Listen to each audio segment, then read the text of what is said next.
How to turn off professional account on Instagram. If you want to switch back to personal account on your Instagram application, then this video is for you.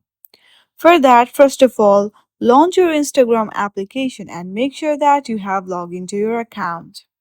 From here, hit on the profile icon which is on the bottom right corner of your screen. Now, from here on the top right, you'll see three lines. Simply tap on it and go to settings and privacy.